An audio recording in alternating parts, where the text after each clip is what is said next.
Yes, hello, welcome back to glorious Riyadh. We are now at the business end of Fight Week. We are now just hours away from the ultimate showdown. Frank Warren versus Eddie Hearn, Queensberry versus Matchroom.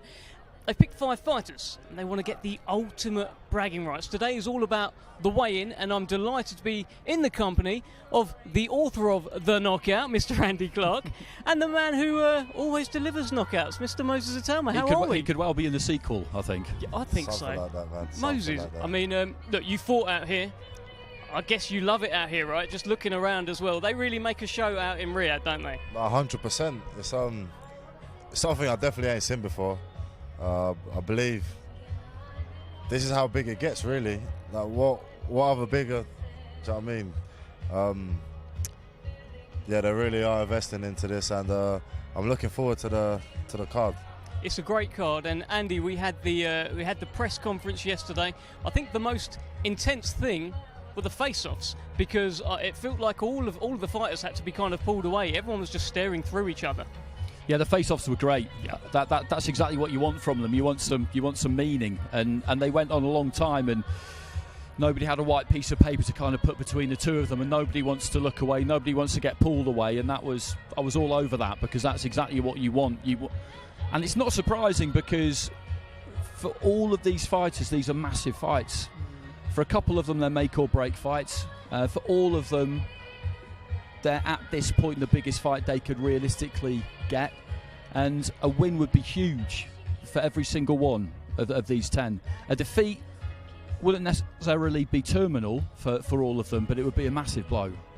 Let me bring you in, Moses. I mean, Deontay Wilder, it feels like he is the man heading into this with the biggest question mark around him. Is he still that guy? Can he still do it? Can he still pull the trigger? I don't know. What do you think? I haven't been in his camp, so I'm not sure. It's definitely something that we'll see or we'll find out Saturday night. Judging from his last performance, it don't look like he had it. But then yet again, his whole demeanour has changed. He's not the same. He's not the same Deontay Wilder that I was been in press conference being like, I'm grateful, this, that, X, Y, Z. I think he's more like, I belong on this stage and I'm gonna do something bad. And I feel like that's the demeanour he needs. And I feel like if he brings it out on Saturday night, it'll be definitely fireworks. But he's taking on Big Bang Zhilei Zhang, and we know he brings all sorts of fireworks. Yes. It's a fascinating fight, Moses. It's a very good matchup. I'm looking forward to it. If I'll be honest, it's very, very close. It's very close, but we'll see, because Wilder does seem to have an engine and Zhang seems not to, so we'll see. For me, Andy, it's the one that I can't figure out, because it's kind of it's up to Wilder. It feels like if he's still that guy, then maybe he can just knock out Zhilei Zhang, like, you know, and just approach him and stand over him like he used to do with so many opponents. But if he's not, he won't. It was interesting talking to Malik Scott the other day, wasn't it? Because he was saying that basically with somebody like Wilder, who's got this incredible natural punching power, you don't really need to kind of help him with that, because he's capable of knocking you out from any angle. But what you can do is help him line it up. And he never lined it up against Parker, did he? And I think he went into that fight feeling like, look, I've got 36 minutes to land this right hand. It'll happen at some point. And that was kind of the vibe he had. But against a good fighter, that won't work. You know, you have to have a plan as to how you're going to land it, because if you do land it, you know what it can do. Well, let's head over to RMC Thomas Triber. Weigh in for 5 versus 5. A great night of World Championship Boxing tomorrow, live from Kingdom Arena in Riyadh, Kingdom of Saudi Arabia. It is all being brought to you by Frank Warren on behalf of Queensberry Promotions and Eddie Hearn for Matchroom Boxing, in conjunction with Riyadh Season, National Events Center, the General Entertainment Authority, GIA, Gold Star Promotions, and Sella. This great event will be shown live worldwide on DAZN pay-per-view and in the UK on TNT Sports Box Office and DAZN. At this time, we would like to extend a big thank you to the custodian of the two holy mosques, King Salman bin Abdulaziz Al Saud, His Royal Highness, the Crown Prince Mohammed bin Salman, and His Excellency, Chairman of the General Entertainment Authority, GIA, Turkey, Al Sheikh. Oh, Ben. Let's get the weigh-in process started. Our first two fighters competing tomorrow in a scheduled 12-round contest. It will be for the WBA Featherweight Championship of the World. Let's first welcome the challenger, representing Queensberry from Liverpool, England. He brings a professional record consisting of 19 wins, no defeats, 1 draw, 11 of his 19 wins coming by way of knockout. Here is the former WBC Featherweight World Title Challenger, Nick the Wrecking Bull. Well, here comes Nick. Here comes Nick, the Wrecking Bull, introduced there as the former WBC World Featherweight title challenger. Many feel he should be the WBC World Featherweight champion. Held to a draw by Ray Vargas back in March. Many feel that he actually won that fight. And now let's welcome the defending world champion representing Matchroom. From Camden, New Jersey, USA, he brings an undefeated record with 15 wins, 1 draw, 8 of his 15 wins coming by way of knockout. Here is the reigning and defending WBA Featherweight Champion of the World, Ray Savage Ford. Well, here comes the defending champion, very much Team Matchroom. Donned in the tracksuit, made his intentions very clear at the press conference. Believes that he can win this fight any way that he likes. First defense of his world title. He won in such dramatic fashion last time out against Kalmatov. 7 seconds left in that fight. First to the scale, the challenger. Let's have a look at Nick Bull on the scales now.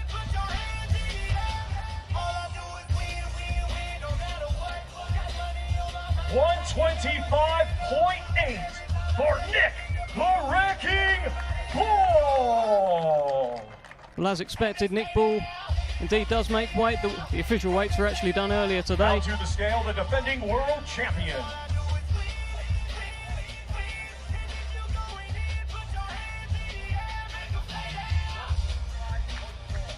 $125.4 for Ray Savage Ford.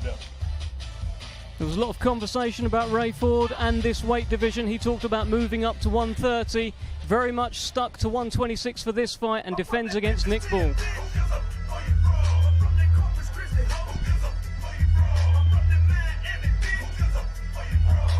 They both made it earlier without any dramas. I do think he's tight at the weight, Ray Ford, but everybody's tight at the lower weights. It's always difficult to make it. I've seen him around this week quite a lot, and he has looked low on energy. He's been moving quite slowly.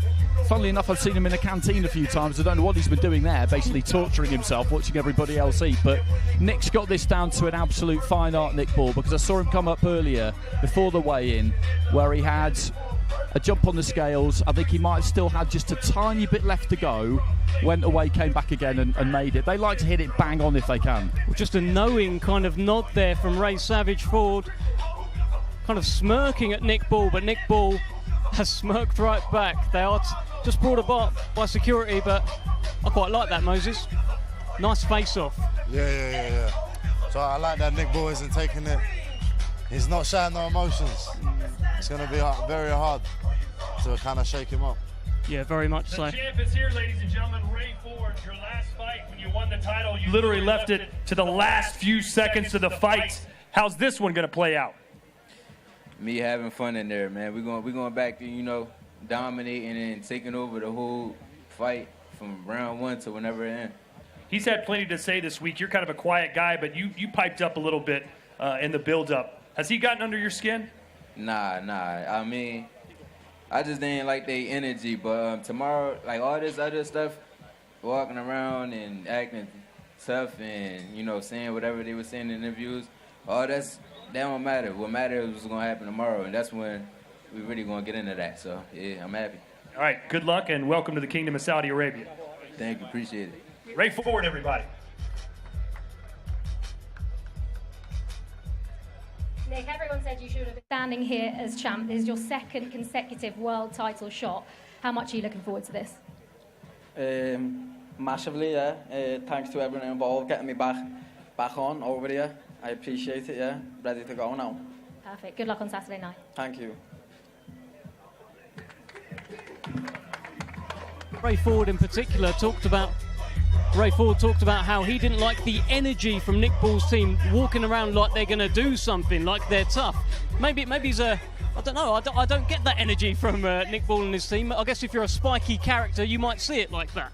Well, maybe that's not the impression that I get off Nick Ball's team, but I think that's the impression that Ray Savage is getting, so he might be a little bit shook, we don't know.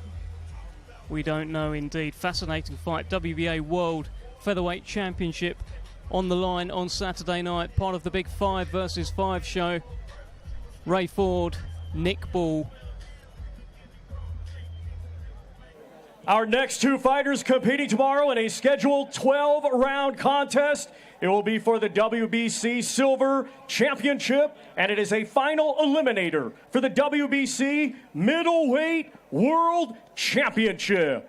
Let's first welcome the challenger representing Matchroom from Houston, Texas, USA. He brings an undefeated record with 16 wins. Williams! Well, here comes Austin Ammo Williams. Call him outrageous, call him charismatic. What you have to call him is a very good unbeaten middleweight and the toughest test in the career of Hamza Shiraz. And Andy, I'm pretty sure I've seen you in that sort of attire in the past, no? He's been in my room. He's got a tiger's tail on and a headdress. It's an interesting combo, definitely. He's quite intense, isn't he? He's an intense kind of guy. The defending champion representing Queensberry, and he is the team captain. Hailing from Ilford, England, he is undefeated with 19 wins. 15 of his 19 wins coming by way of knockout. Ladies and gentlemen, here is the reigning and defending WBC Silver Middleweight Champion, Hamza Shiraz. The unbeaten Hamza Shiraz, the Queensberry captain, has taken to it like an absolute privilege all week. And Moses, you're very much a Queensberry man. Yep. That's a good captain to have there, right? 100%. The first time I watched Hamza was in Poland. It was last year, and he really impressed me.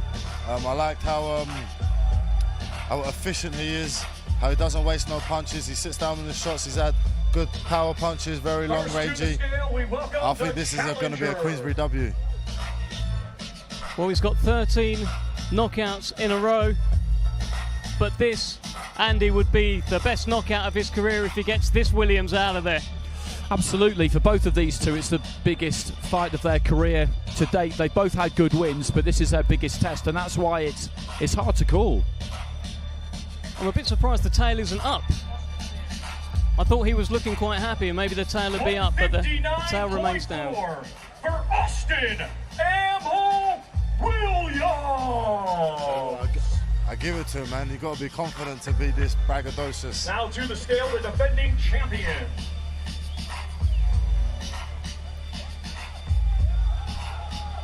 Hamza Shiraz has brought some fans here with him. They are starting to make a bit of noise here. Team HS. As Shiraz takes to the scales. 159.6 for Hamza Shiraz. Amazing to think that he used to box at super welter, isn't it? How did he do that? Yeah, unbelievable that he got down to that kind of weight. I mean, he probably end up at, you know, light heavyweight, maybe even beyond that. 6'4". Never know, he might end up as heavyweight. Moses, what do you make of the outfit, by the way? Is this something that would intimidate you? No, but I kind of rate it, you know. I think. Listen, you gotta have extreme confidence to pull that off. And it don't look too bad. Don't know about the towel, but why not? Well, look at the intensity here. Just the same as yesterday. It's going to take an awful lot to break the eye contact between these two. There were sunglasses yesterday, not today, though. Yeah, that's interesting. I mean, there's a little bit of a wind, so I could understand why shades would be a decent idea, but I guess for the real one, Moses, at the weigh-in, you've got to get those sunglasses off and have a good look. 100%. You want to know what the opponent's all about.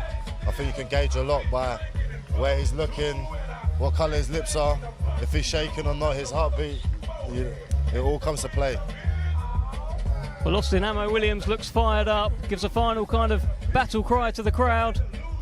And we're going to hear from them very shortly, both fighters. Here's Todd Grisham. We're here with Ammo Williams. You've got a tiger tail and a Native American headdress. Describe the regalia. I'm here with Ammo Williams, Native American headdress, tiger tail. What's the regalia represent? Representing my granddad, my late granddad who just left us, Cherokee Indian. Put that on my head. The tiger is me. That's who I am. And I'm just ready to show my whole spirit come Saturday night. My condolences about your grandfather. I've called a lot of your fights, but I've never seen you this dialed in, this amped up. Am I wrong? Is this different for you? I have something to take, something that's mine, something that I'm waiting to go get.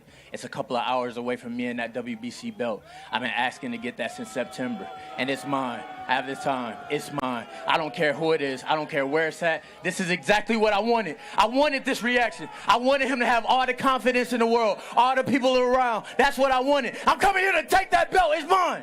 Good luck to you. Ammo Williams, everybody.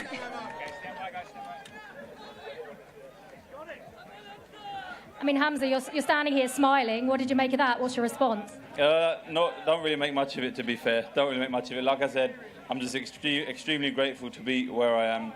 And tomorrow night, still undefeated, Hamza Shiraz.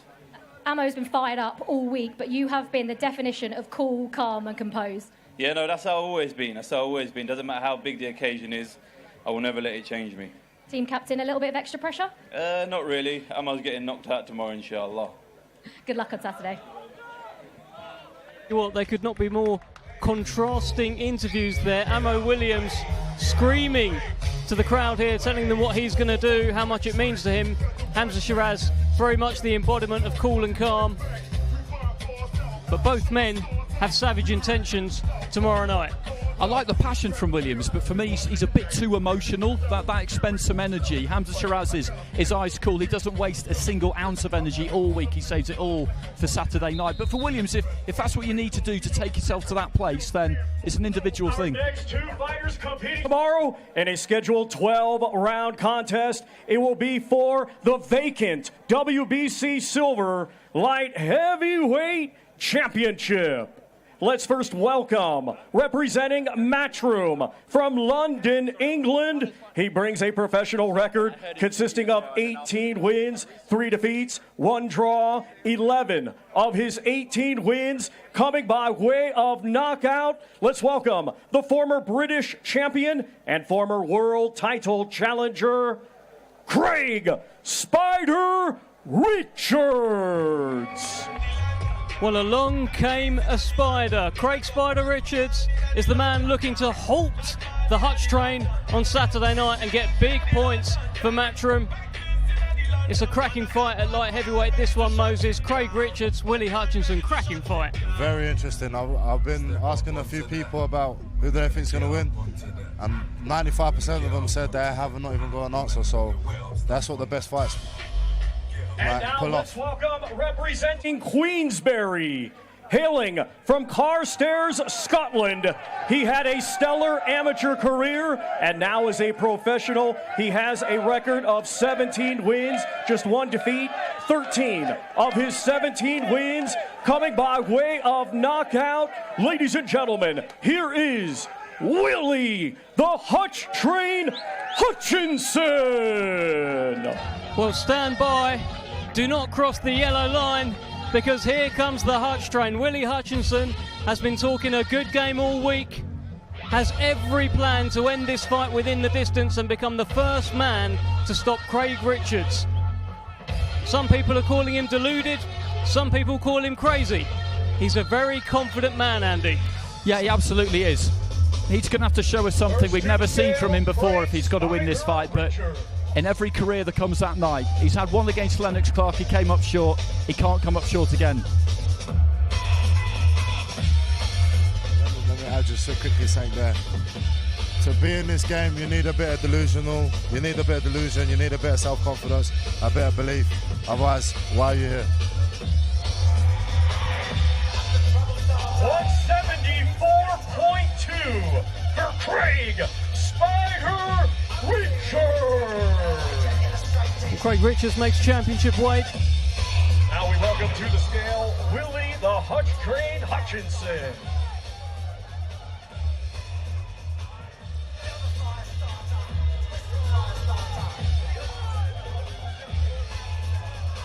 £174 for Willie the Hutch Train Hutchinson.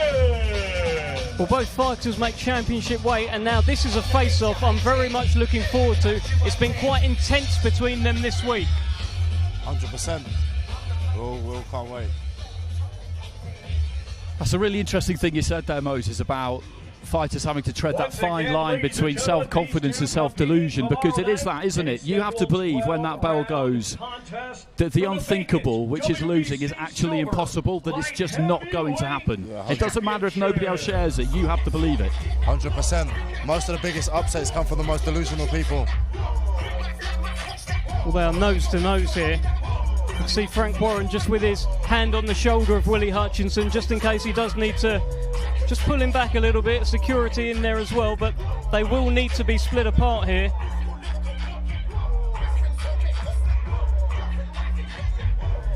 They were right on the line there, weren't they? That's an interesting situation, you know, when you go forehead to forehead like that. Do you remember Fury doing that to Usyk at the press conference? Yeah. And you can't give ground, can you? In that situation, you cannot give any ground. Show no weakness.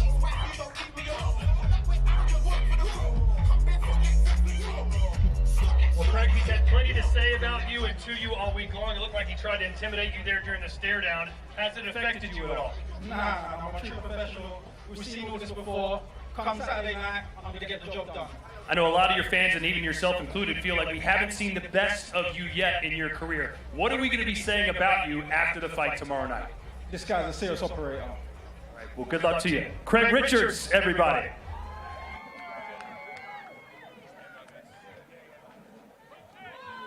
Willie, it feels like you've got a lot of support here in Saudi Arabia tonight. Listen, anywhere in the world, all my family, friends, everyone comes to see me, so I'm I'm blessed to see all my friends and family here. And listen, isn't this unbelievable? Look at all these people here. What a platform to be on. I'm feeling unbelievable and rehydrated and ready to rock and roll. Craig Richards, you better be ready for tomorrow night, you boy. One more sleep. Go! Good luck on Saturday, Willie. Thank you. Energy from Willie Hutchinson. Great energy from Willie Hutchinson. For me, this is experience versus exuberance, because I tell you, Willie Hutchinson will not be deterred. You can't tell him anything. He absolutely believes he will be getting the job done tomorrow night. And just a note, a nice bit of attire from Eddie Hearn as well. Interestingly, he called the Queensberry guys competition winners when they were dressed in their tracksuits, and here he is, clearly got a little bit jealous. It looks like he's working at the theme park or something, doesn't he? We continue with a special feature.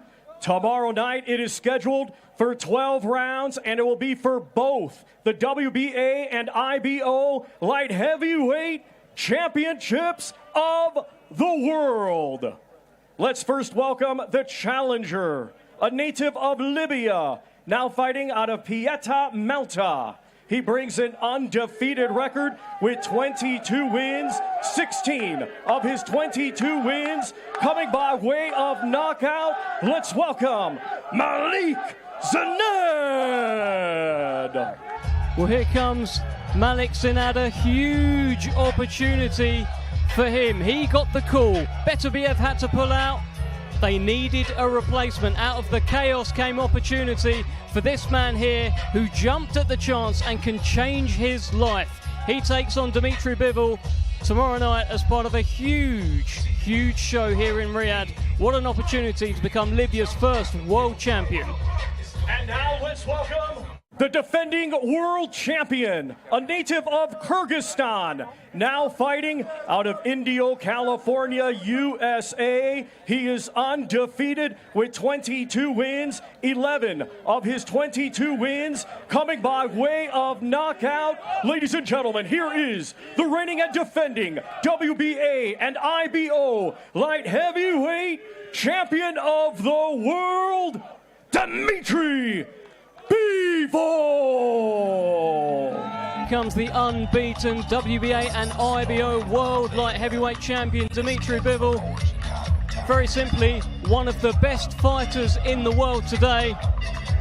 And says he took the news of the Beterbiev pullout like a true professional. Very quickly shifted his focus. And this should be an interesting fight because you can tell from Malik Zinad, that's a man who's hungry, that's a man who wants it, Moses. 100%, he definitely looks determined to cause an upset. I don't know if the world's ready for too many of them anymore.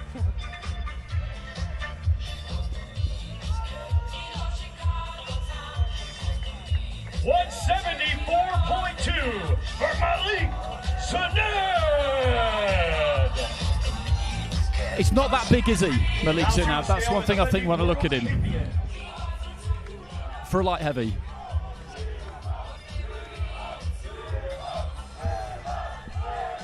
£175 for Dmitry Bivol. Well, both fighters make championship weight. And you talk about upsets, Moses. I tell you, the place upsets tend to happen is right here in Riyadh. Strange things happen here. 100%. Once again, ladies and gentlemen, these two competing tomorrow night in a scheduled 12-round contest for both the WBA and IBO Light Heavyweight Championships of the world.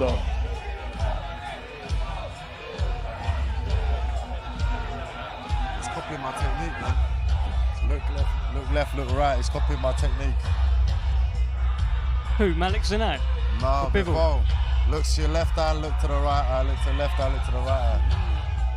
He's got that kind of almost cyborg kind of vibe, hasn't he, Bivol? He's a man machine, isn't he? Shows no emotion. He's a boxing prototype. That's what he is. Let's head over to Todd Grisham. I'm here with one of the pound-for-pound kings of boxing, Dmitry Bivol, a late-minute replacement. What do you know about your opponent, and what kind of fight do you expect it to be? I know about him that he's so confident, he's a good fighter, he never lost, and he won this fight before my previous fight also, and it makes my feelings more excited. Really? Yes, it's more excited that he never lost and he won this fight. It means that we will make good fight Saturday night. Everyone, of course, wanted to see you against Beterbiev. That fight will happen down the line, but what have you done to make sure you're not overlooking this opponent towards that super fight? Sorry? How have you not looked ahead? How have you stayed focused on the task at hand instead of that mega fight down the line? You know, I'm in boxing more than 25 years. I can't do this. I can't be focused on my opponent, whom I have now. And then we will see.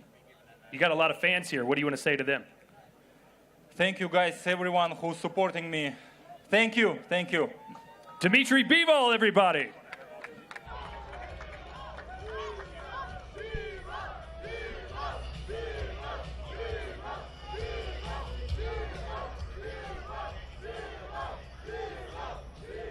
We are one day out from the biggest fight of your life. How are you feeling? I'm feeling fantastic. Thank you for everybody for supporting me here. I want you all tomorrow and time for action. Tomorrow's gonna be crazy. My mom is here somewhere. First time, yeah. My mom, be proud for me, mommy. I'm gonna do it tomorrow. My father with me first time after 10 years. So tomorrow's gonna be war inside the ring, guys. War.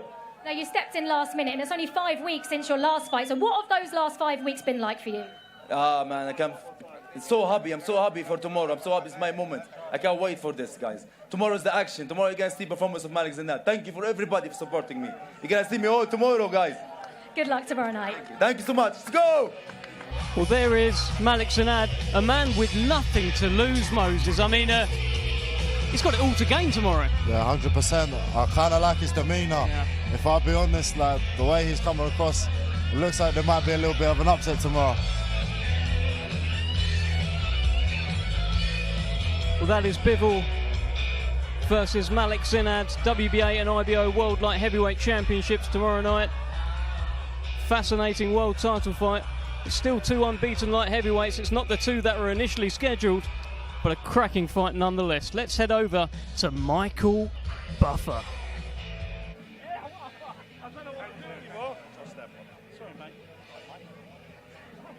Well, ladies and gentlemen, we move to the big boys of the boxing world, the heavyweight division. Now, how do you top what happened 2 weeks ago here in Riyadh when we crowned for the first time in a quarter of a century the undisputed heavyweight champion of the world? Well, 2 weeks later, here we are. We've got 5 versus 5, Queensberry versus Matchroom, and the heavyweight division is represented in our final 2 bouts. This contest coming up, ladies and gentlemen, 12 rounds of boxing for the IBF Interim Heavyweight Championship of the World. Let's bring the fighters to the scale. First, representing Queensberry, he's the former WBA regular heavyweight world champion. His record, 20 victories. He has 19 KOs, only 2 defeats. He is Dynamite Daniel Dubois. Well, here comes the all-business Daniel Dynamite Dubois, coming off a career-best win right here in Riyadh in December against Jarrell Big Baby Miller. Had to answer a few questions that night. Showed a lot of heart, showed a lot of grit, and got the job done. You must have been impressed with his performance against Big Baby Miller, Moses. Yeah, 100%. I feel like the experience that he's got from the Jarrell Miller fight, and although he lost to Usyk, I do feel like he's gained a lot of experience from that fight also. And it could play a toll in the fight tomorrow against Filip Hrgović. His professional record, 17 fights, 17 victories. He has 14 of those 17 by knockout. Ladies and gentlemen, from Croatia, the undefeated Filip El Animo Hrgović. Well, here comes El Animal, Olympic bronze medalist, unbeaten heavyweight. IBF Interim Heavyweight Championship on the line against Daniel Dubois. Both fighters have talked this fight up. Representing Queensberry, he's a former WBA regular heavyweight world champion. Comes to us from London, England. His record, 20 victories, 19 by KO, only 2 defeats.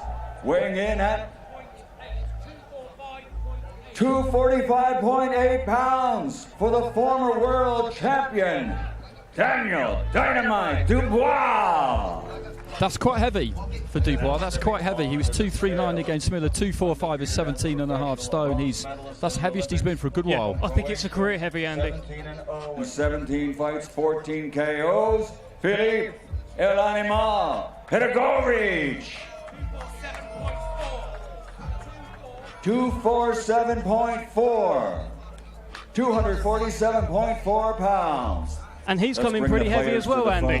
Yeah, 247 for him is pretty much where he normally is. Just a little bit heavier, 2-3 pounds above where we normally see him. But that's quite interesting with Dubois coming in just a touch heavier. It's nothing mind-blowing. Do you feel, Moses, like he needs to start quick, Dubois? Not be reckless or gung-ho, but Hrgović, the one thing I would say about him is I'm not really sure if he's got gears. You can't let him dictate the pace. Yeah, I can see that. I also do feel like Hrgović hasn't got a good gas tank, so I don't know. I'm the most excited for this fight, if I'll be honest with you. It's a very curious fight for me. And yeah, 2 future world champions, I believe. And the winner, of course, could be taking on Anthony Joshua at Wembley Stadium. Saudi Arabia. The stakes are very high. IBF Interim. Filip Hrgović. IBF Interim Heavyweight Championship on the line. And as I mentioned, the winner could well be fighting Anthony Joshua at Wembley Stadium. That is the level of carrot being dangled. Let's head over to Todd Grisham, who is joined by Filip Hrgović. We are here with El Animal. You don't seem to be too impressed by Daniel Dubois. A lot of people think this is going to be a close fight. You don't think so. Why is that? I don't know, man. Let's get down to business. Let's see tomorrow. But I believe I'll smash him tomorrow. Do you expect this to be the toughest fight of your career so far? No. I think I'll smash him. All right, let's see if he can smash him tomorrow night. Give it up for Filip Hrgović.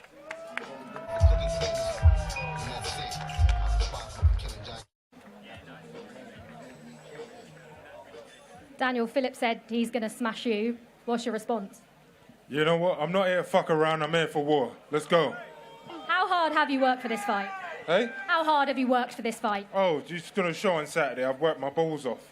And obviously everyone's saying Filip Hrgovic's favourite. What are you saying to those that are doubting Daniel Dubois ahead of this fight? You'll see Saturday. I'm ready for war.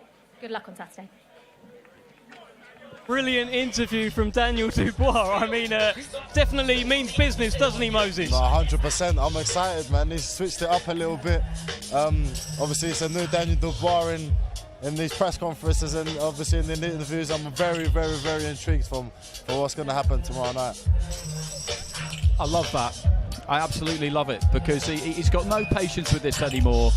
Previously in his career, he'd get a little bit tongue-tied. I think he felt like something was expected of him. He wanted to say what people probably wanted to hear, and he couldn't quite work out what that was, and now he just doesn't care, and he'll say what he likes. Well, ladies and gentlemen, tomorrow night at the Kingdom Arena, Riyadh, Saudi Arabia, it's 5 versus 5. Queensberry versus Matchroom Boxing.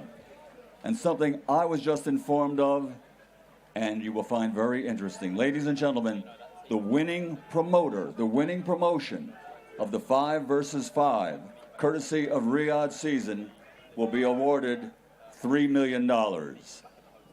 Like that? All right. $3 million additional dollars, like they both needed. Anyway, ladies and gentlemen, it's a great night of boxing tomorrow night as Frank Warren for Queensberry Promotions and Eddie Hearn for Matchroom Boxing proudly present 5 versus 5, presented in conjunction with Riyadh Season, National Events Center, the General Entertainment Authority, Gold Star Promotions, and Sella. They'll be presenting an evening of world-class professional boxing for your entertainment. It's a special thanks, ladies and gentlemen, to the custodian of the two holy mosques, King Salman bin Abdulaziz Al Saud, His Royal Highness, the Crown Prince Mohammed bin Salman, and His Excellency, Chairman of the General Entertainment Authority, Turki Al Sheikh. So now, ladies and gentlemen, the official weigh-in continues with our final bout of the evening. It's 12 rounds of boxing between two of the very best in the world in the heavyweight division.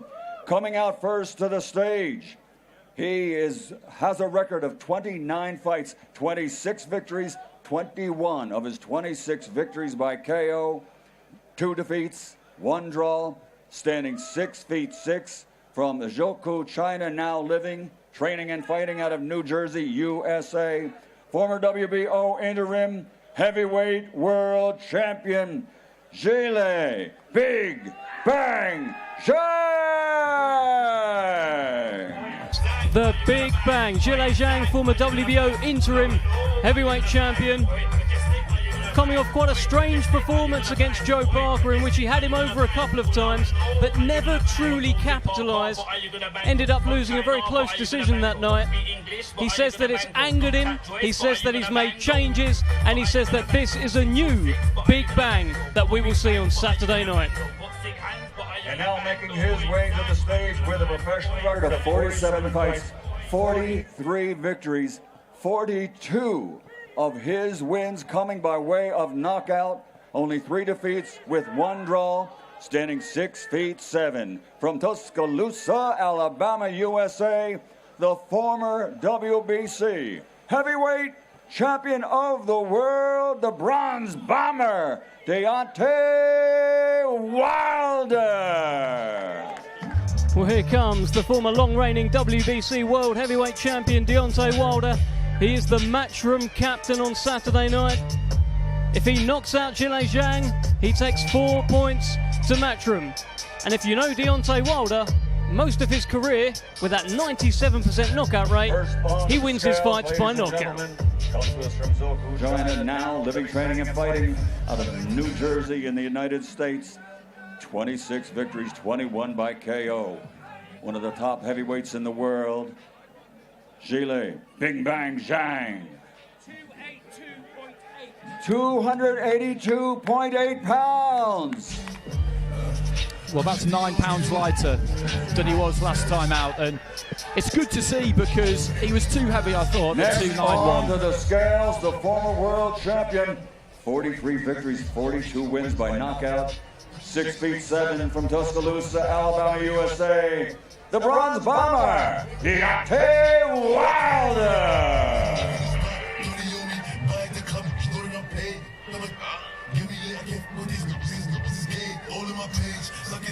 All of my comments are screaming my name while I'm in the club, doing them 214.6 pounds.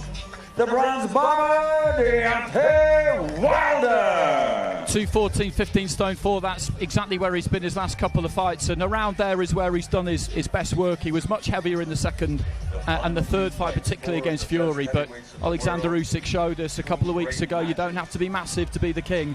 Mike Tyson showed us that in the 80s. For the heavyweights, really, Moses, it's a case, isn't it, of you take care of your nutrition, your hydration, you do everything right, and weight-wise, I guess you end up where you end up. Yeah, 100%. Listen, there's nothing, one specific thing that can win you a fight. Is becoming good overall. And I guess that's why the champions that are champions, they do everything well. Once you step in the ring, it's the four corner of the truth. So you can't slip up with nothing. Queensberry versus Matchroom. 5 versus 5. It all goes down at the Kingdom Arena tomorrow night. Riyadh, Kingdom of Saudi Arabia. Well, look at that. Big Bang Zhang, Deontay the Bronze Bomber Wilder. 63 knockouts between them. I don't think this one is going the distance tomorrow night. Here they are, the main event and final bout of the evening tomorrow night. How do you see this? I change my mind every day because Wilder's still a devastating puncher, even if maybe he has lost that absolutely razor edge. Zhile Zhang, though, again, he can whack as well, and he's not quite as easy to hit as people think. Very curious. I'm very curious about this one. I don't believe that Wilder has the ability to win if he doesn't have that right hand with him, but we'll see. We'll find out tomorrow night. We will indeed, and we're about to be joined by a world champion. But before that, let's hear from the interviews. That you might even retire if you lose this fight. Why are you putting so much pressure on yourself for tomorrow night? It's no pressure at all. You know, I've been successful inside of the ring. I'm more successful outside of the ring. So, you know, I have 7 kids that I love so much, and they love me back unconditionally. They say you don't know what love is until you have a child. So, you know, this could be the do-or-die moment for me. I've been so many different places. Boxing have took me around the world. It's been great to me. So, you know, this could be the very end if all don't go well for me. But I'm very confident in what I'm going to do Saturday night. Yeah, is back. In your last fight, I know you weren't happy with your performance. You just seemed like you weren't yourself. What Deontay Wilder will we be seeing tomorrow night here in Riyadh? That's the big question. And that's for everybody to witness come Saturday night. Can you give us a bomb squad? Bomb squad! Yalla!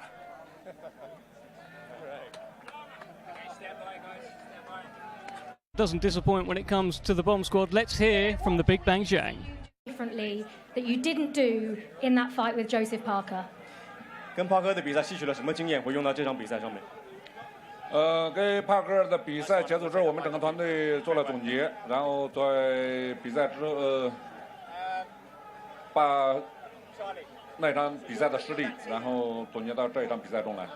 Well, I learned a lot. I sat down with my team. We went over everything. You will see.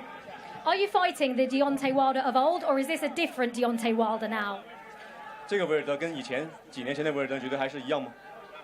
不一样了，以前有饥饿感，现在没有了。现在就像一只老去的野兽，但是没有威力了。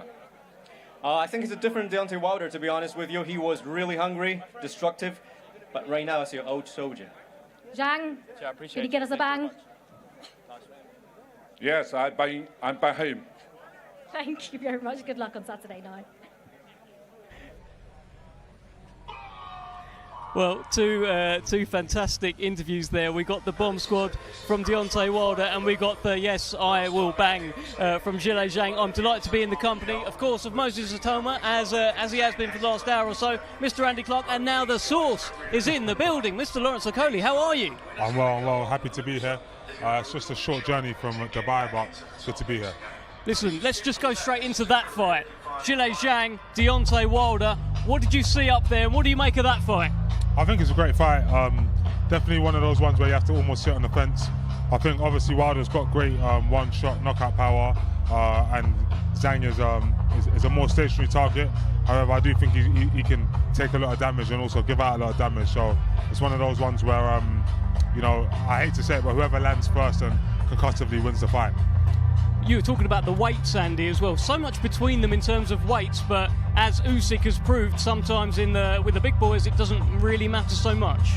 No, because people talk about fighters being 15 stone, 16 stone, like that. These undersized, tiny little men almost. But you can be that size and still have the explosivity, mobility, importantly, but also the durability to really scale the mountain. You have to have something special about you, let's be real, because Tyson did, Usyk did, Wilder definitely has. But it's not some kind of insurmountable obstacle. There's a lot of weight between those two. 214 pounds and 282. That is a lot to give away, and that's another reason why it's so interesting. How much appreciation, Moses, do you have as like a fellow southpaw for Big Bang Zhang? It's going to play a lot in the fight. Obviously, we saw that Ortiz gave Wilder a hell of a lot of trouble just being the southpaw, but Wilder's just got that equalizer that tends to switch people's lights off, and like Okoli said, if whoever lands first is going out. It's very much that, isn't it? And is it the same thing with Dubois and Hrgovic? Now, Daniel Dubois is a guy that both of you know, both of you have sparred with Dubois. This is a tough fight for him, right? But what do you think, Lawrence? I think it's a tough fight, but at the same time, I also think it's a tough fight for Hrgovic. If Dan can get a foothold on the fight early, I think he has a very good chance of stopping Hrgovic. Hrgovic is obviously, there's a lot of talk around his name, but we're yet to kind of see it. We've seen it a little bit against Keane, but Dan has obviously been in there with the higher level opposition and for the most part held his own in all the fights. So I do think he's going to have a lot of experience, even though he's only 26. And he also punches hard. And I've seen in certain fights with Hrgovic, he does go up and down sort of mentally and physically. In the parts where he's on, he's really on, and he can get some really good work off. But in the times that he's off, it might give Dan an opportunity to get him out of there. Do you think, Moses, this is about Dan getting the initiative early and kind of getting a bit of momentum early in the fight? Is that what you're seeing? I don't know, I haven't studied a lot of Hrgovic, but I do believe it's a winnable fight for both of them, and I'm excited. I'm here to watch it as a fan. I'm not too sure what's going to happen. I was kind of swayed to Hrgovic's side, but I definitely want Daniel to win. It'll be a big win. Look, for either man, it'll be a massive win. Lawrence, since we've got Moses here as well, just tell me this sparring stuff again as well. What, he was 15 years old, come into the gym. I don't want to make him blush. Make him blush, come on, do it for the cameras. What could I say? I was preparing, I think he was 15 at the time. I was preparing for the world title fight. At this point, I'd already won the British, Commonwealth, European, and I was preparing for the world title. And I was sparring 3 guys. Sparring was going really well. And I was sparring Carroll, his brother. And I remember after one spar, they said, I want to bring someone down, my brother, he's really good. And I was like, oh yeah, sure, is he southpaw? He said, yeah. Then they said he's 15, and then me and my manager were like, leave him at home. We're not sparring on 15-year-olds in camp, we're preparing for a world title. What are you talking about? Then went home, came back for the next spar, and then there was another guy in the gym. Big guy, wasn't really sure if he was there to spar or watch. I started sparring, and then he got in after my first few rounds, and I got a whisper, he's only 15, go easy on him. So I thought, you know what, I'm gonna have some rounds off here. Got the shock of my life. No. I said it to everyone that day, and I couldn't even hide it. Everyone was in the gym. I got the shock of my life from the first round that we sparred. I threw a jab, slip. I said, hold on, must have been an accident. Threw another one, slipped the other direction. I said, okay, you know what? let's turn it on. And then I never told him this, but at the end of round 1 of our spar, I was obviously I'm feeling the pace, good counter punch, good everything. He hit me in the stomach just before the end of the round. I remember I couldn't breathe. I got back to the corner and I pretended to shake everyone that was fine. I was just there. Meanwhile, I was waiting to get my breath back, got it back, and then we ended up doing like maybe 4 or so rounds. But they were the hardest. Those first 4 rounds were the hardest rounds I've ever done in the sport, to be fair. And then after that, I'll tell you one last thing. When I was preparing for the fight before, I was thinking Glowacki, maybe a bit of the sparring. After that, I went to bed. Moses, I need to get a good night's sleep. Moses is coming in tomorrow. So it really helped with the camp, and it ended up being some of my best performances because I was really fired up. So yeah, from there, obviously, I just shouted him out, and he's showing everyone exactly what he's made of. Is he going all the way to the top? Yeah, 100%. It's very rare that I get in there with people and I say, this person's. I've sparred all the top guys. I've become a top guy myself, and talent when you see it. So yeah, definitely. You've done the unthinkable, by the way. You have made Moses Italma blush. This man is blushing. I saw you looking around. Oh God, Moses, is that sort of how you recall those times? Yeah. 15 years old. So 15. I still can't believe it. Sorry. Yeah. Unbelievable. Do you know what? I was actually. I remember watching my brother go up to spar him, and this was during COVID at the time as well. So. Amateur boxing wasn't allowed, or amateur sparring or whatnot. So I asked if I could do a bit of sparring with Coley, and yeah, it was just turned out to be one of the biggest blessings. I got to be part of that camp and experience what it was to be like a professional boxer for a hot minute, and I enjoyed it. So what's going on with you then? I commentated on your fight last week. It was a really, really good win. Hostile atmosphere. You seem to love every. Live? We were back. We were back at Sky. We were back at Sky, but with the first knockdown, you could see just how quiet the whole place went. Basically, yeah. So it was a terrific performance. Thank you. Are you using bridgeweight literally as a bridge to get up to heavyweight? Is that the plan? Yeah, definitely. I feel like my best performances are going to come as I put on more weight, because when I was making the 90 kilo category, I'll be looking good in the ring, in the gym, when I'm 99, 98 kilos. But then as soon as I have to get down to the 90, it just wasn't working. And I feel like there's some really good fights where a lot of these guys are getting to the tail end of their career where we can get in there and have some good fights. Yeah, I agree. I mean, one you mentioned, and I think people were putting the pair of you together already anyway, was Dillian Whyte. Good London fight. There's a lot going for that. Yeah, definitely. I feel like there's not really many that I would say no to. Dylan, obviously, I don't know what his situation is, and it's funny how tables turn in that scenario. But yeah, we'll see what happens in that aspect. I've sent personal messages and whatever else, but nothing's really transpiring. But there's a whole bunch, I've been getting offers already, so I'm looking forward to it. Lawrence, just talk to me about this concept, this 5 versus 5. There's 2 teams. Both teams have a captain. It's all quite cool, isn't it? Yeah. No, it's definitely. It reminds me of sort of like the WSB kind of setup that they had in the amateurs. I think it does bring on, although it is an individual sport and none of these guys will train with each other, you do get that sort of, you want to do it for your promoter. You're going to get the pats on the back and the next opportunity. So I think it's going to bring a lot out of not only the fighters, the show. You're going to see the promoters 100% behind it. It does create an extra layer of like enthusiasm and incentive, because you want to win anyway, but now knowing that for the team you could get an extra point or whatever. And then I heard that there's 3 million on the line for the winning team. I don't know if they're splitting that amongst they better be splitting that evenly amongst the fighters, but yeah, man, I think it's a great setup. And Moses Hamza Shiraz, of course, the Queensberry captain, carries himself like a kind of model professional, much like yourself, to be honest. I think you guys are kind of the future of Queensberry, you guys, 100%. And it feels like a good captain for Frank to have picked. No, 100%. Do you know what? If I looked at that lineup, I'll probably pick Hamza as the captain as well, if I'll be honest. Like I said earlier, I do rate him.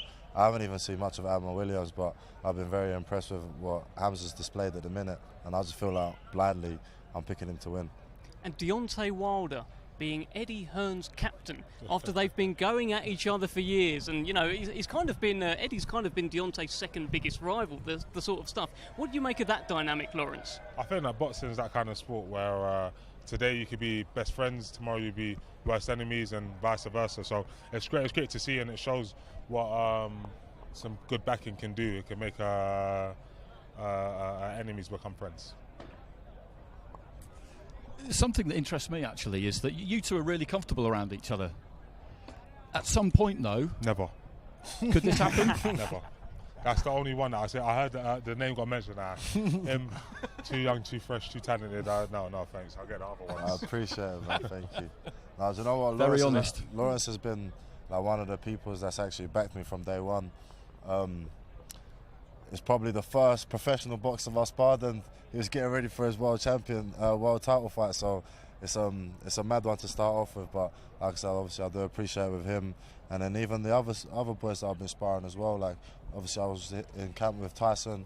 He's gave me a lot of advice, and even training alongside Anthony Joshua now, he's given me a lot of advice. So I'm truly blessed and appreciative to be in the position I am, and it's only onwards and upwards. Lawrence, let me get your 5 picks then. There's 5 fights, all these points are on the line. Let's go through them.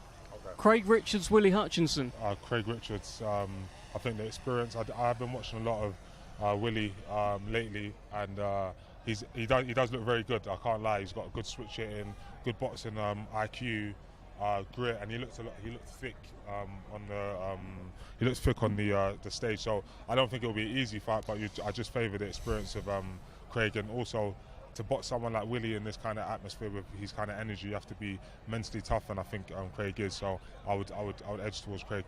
Hamza against Amo Williams. I think it's a good fight. I do think that Hamza's got really good attributes that are going to help him in this fight, which is range, athleticism, being able to work behind the jab and kind of diffuse Amo. But Amo is extremely athletic and is going to be diving in with hooks, and he'll be fit. So it's definitely not going to be a foregone conclusion. But if Hamza's made weight well, I think he has a good chance of winning that fight. All right, for the last 3, let's get one-word answers. Okay, the flash answer. No, not your bad at all. We need a bit of time to fill, so you keep cracking on. Daniel Dubois, Filip Hrgovic. Dan. Okay. Do you agree with that, by the way? You two going to fall out? No. Here you go. So it is. I want Dan to win, yeah. And I'm going to back him. I'm going to cheer him on. But I'm just going to be honest. I think it's a winnable fight. I don't know if he will do it, though. We'll see. Ball Ford. Say that again? Nick Ball, Ray Ford. I actually think Ball's going to win. As much as I liked Ford in his fight where he got the late round stoppage, I just think that Ball's kind of tenacity and the fact that he'll have super confidence from getting a razor close decision. Oh, it was a draw basically with him and Vargas, or I can't remember the guy's name. No, you're right. I think it's going to give him a lot of confidence in this fight, and I do think that although Ray did win last, Ford won late on his one-word answers. Ball, sorry. What do you reckon on that one, Moses? Ray Ford, Nick Ball? To be honest, I think Nick Ball. One-word answers. And which promoter is going to win? Oh, that's a good question. I can't remember who's on. Oh, wait, hold on. Who said Hamza? It seems like Warren. It seems like what is that? Hamza, Ball. Yeah, you picked Hamza, you picked Hamza, Nick Ball. Dan. So you picked Dubois. You picked Dubois, haven't you? Oh, we didn't pick Zhang or Wilder, so Zhang or Wilder. Oh, that's a good one. I don't know. Maybe my head is saying that Zhang's going to win, but my heart is saying Wilder because obviously I've watched him, knock out so many people. You just think that he should be able to get it off, but my head is saying Zhang. What are you saying for that one, mate? Zhang. Yeah, Big Bang. Zhang's going to walk through him. So your promoter winner is... I don't know how that works out points-wise with the captains and whatever else. It's Queensberry, isn't it? 'Cause he's picked Nick Ball, he's picked Hamza, he's picked Daniel Dubois. So he's done it. Yeah. And Zhang, no? And Zhang, wow, it's a big landslide. It's a Queensberry landslide for a Coley. I think so. And I don't. I mean, listen.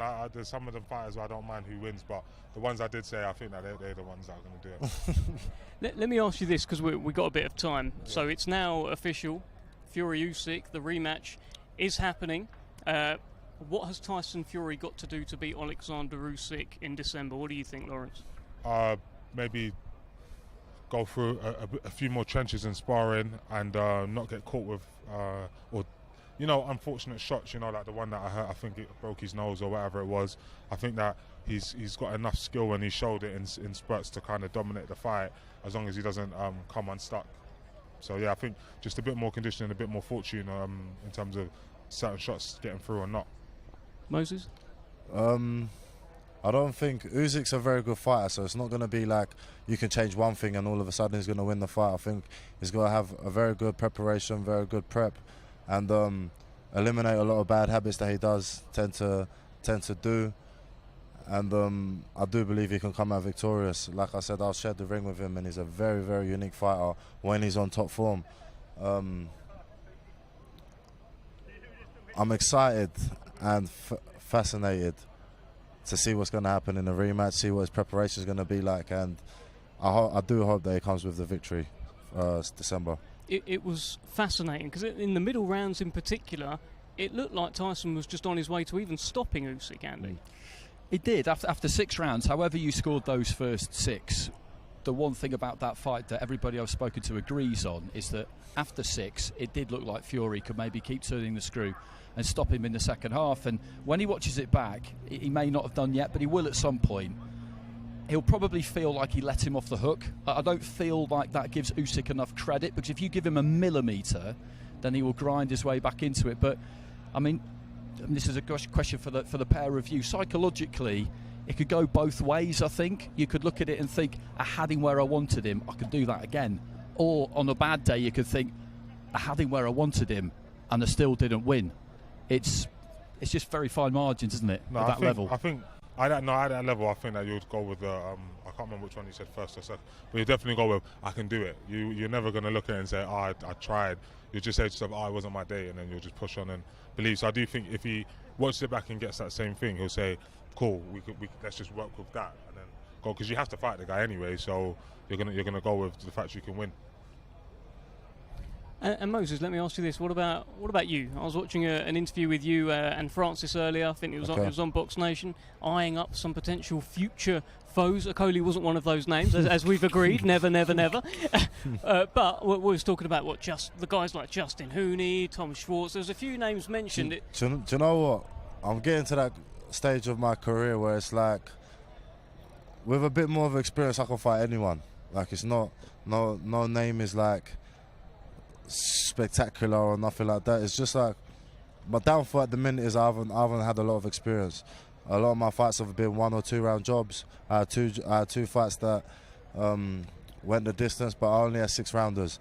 I need to experience 10 and 12 rounders, and then a couple of them I'll be ready for the guys that are boxing tomorrow night.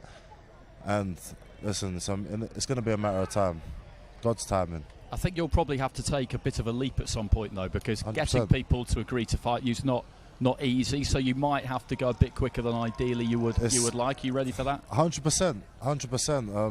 Obviously, matchmaking is not my job. Obviously, my job is just to get in the ring and fight, and I feel like I'm doing that to the best of my ability.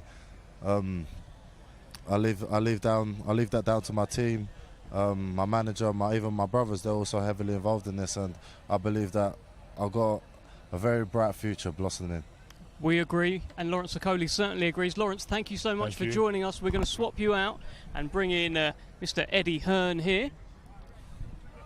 Eddie, I think, didn't you call the Queensberry tracksuit guys competition winners? This is a parody. This is taking a mickey out of you lot. I'm the only, like Deontay, the others didn't want to wear it, so I thought I'm going to get my own stuff made tonight. It's ironic. I like the Queensberry tracksuit, so I thought I'm getting a Matchroom one done. So we got it done, and I can't wait, mate. I mean, like, we've had so many people talking about, arguing, debating, not just the fights, but the scores. And there's so many dynamics to this team event where it's like, obviously you've got a fighter that might be digging in well behind. You almost want to see them hear the final bell because the stoppage is an extra point. On the flip side, you've got a guy who's dominating the fight, might just be cruising. Step on the gas, let's get the stoppage and another point. And of course, the captain's picks are so influential to the overall result of this. We can win 3 fights in there tomorrow of the 5 and still lose the tournament. And I think that's the compelling nature of the point system.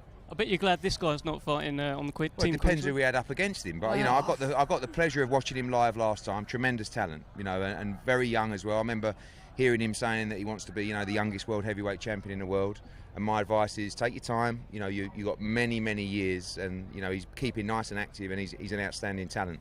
one day we'd like to see him in one of these tracksuits, but now me and Frank are friends, probably won't happen. Yeah, I think you'll get chucked off this platform very shortly if you carry on chat like that, Eddie Hearn. But tell me, which one has excited you the most out of all of them? Because I think you said it's probably Dubois Hrgovic for you. We haven't talked about your one, Andy, but feel free to interject. But what about yourself? It's so difficult. I mean, you've got different relationships with different fighters. For me, me and Craig go back a long way. Like, to see him get this opportunity is massive, and I like Will. Do you know what? Honestly, I like all the Queensberry boys as well. There's been a great feeling of everyone. Willie's a great laugh. Hamza's a gentleman, really good fighter. I rate him. I think everybody's underestimating Ammo Williams as well. I mean, he is well out there, but he's a tough man with tremendous reflexes. He can really punch, and he's very unpredictable as well.